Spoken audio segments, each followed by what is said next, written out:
Hey guys, AJAX 22 here, tinkering away on that rusty old 870.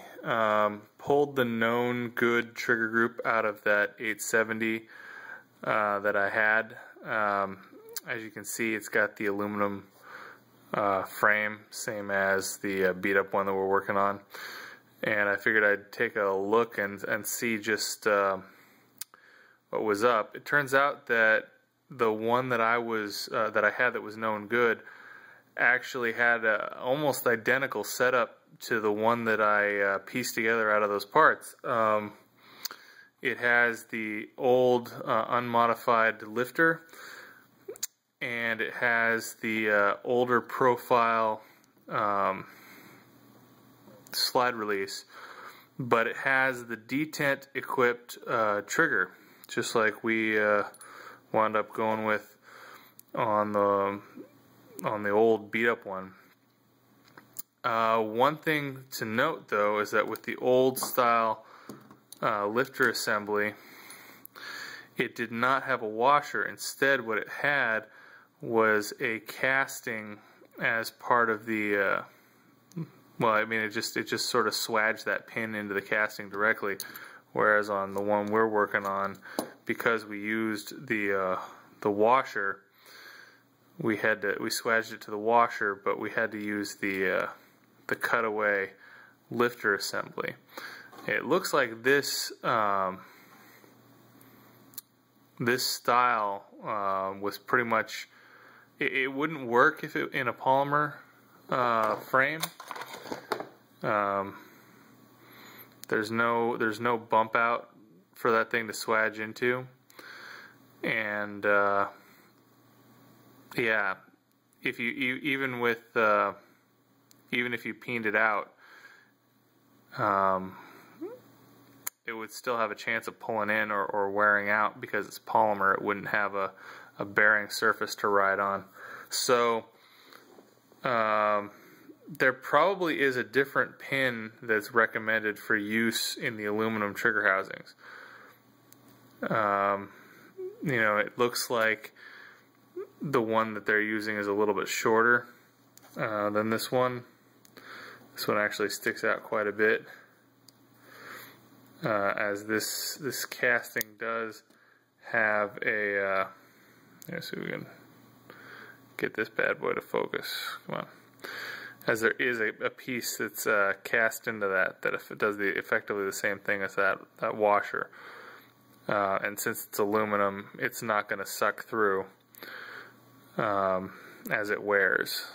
The aluminum should be strong enough. Either way, I mean, this is sort of the best of both worlds. You have it peened over onto a steel washer, and you have the additional wear resistance of the aluminum as opposed to the polymer. So it's kind of a neat, you know, hybrid between the two. Yeah,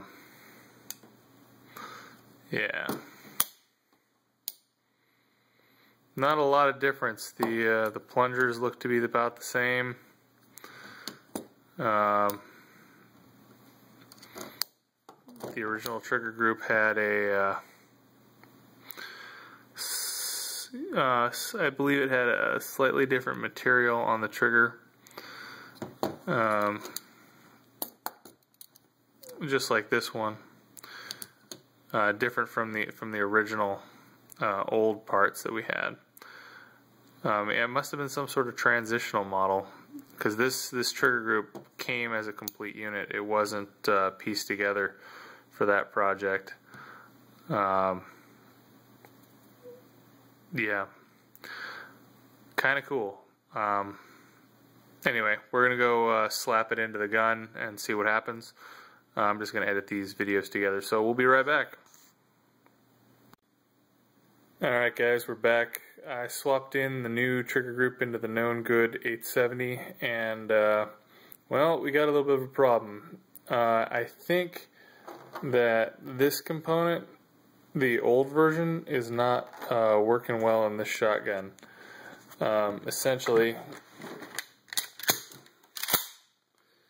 you know, that all does its thing, but the lever is getting stuck down. The little arm is isn't going up like it should.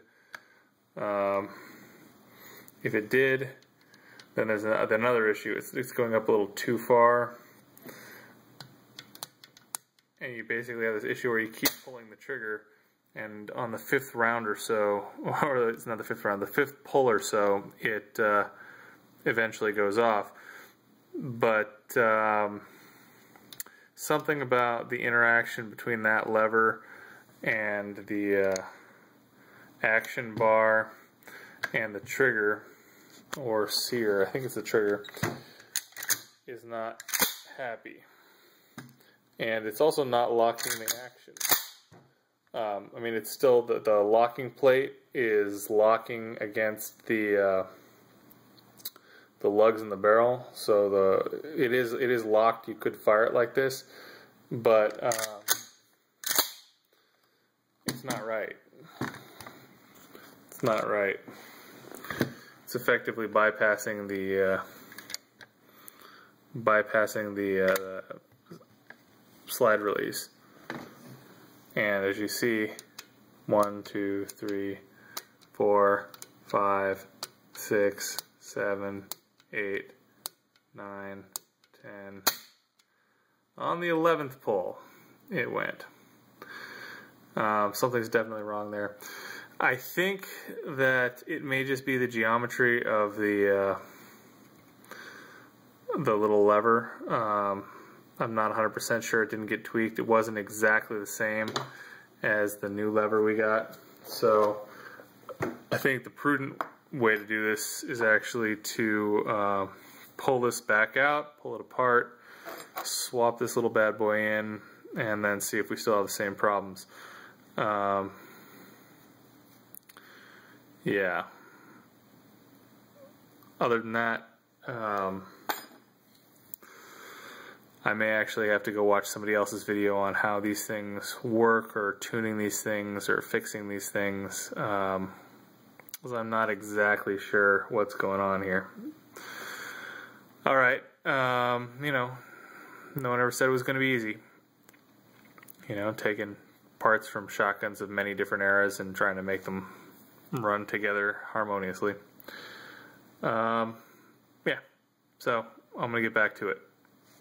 Alright, I'll update you guys if I solve this particular problem. Alright, bye.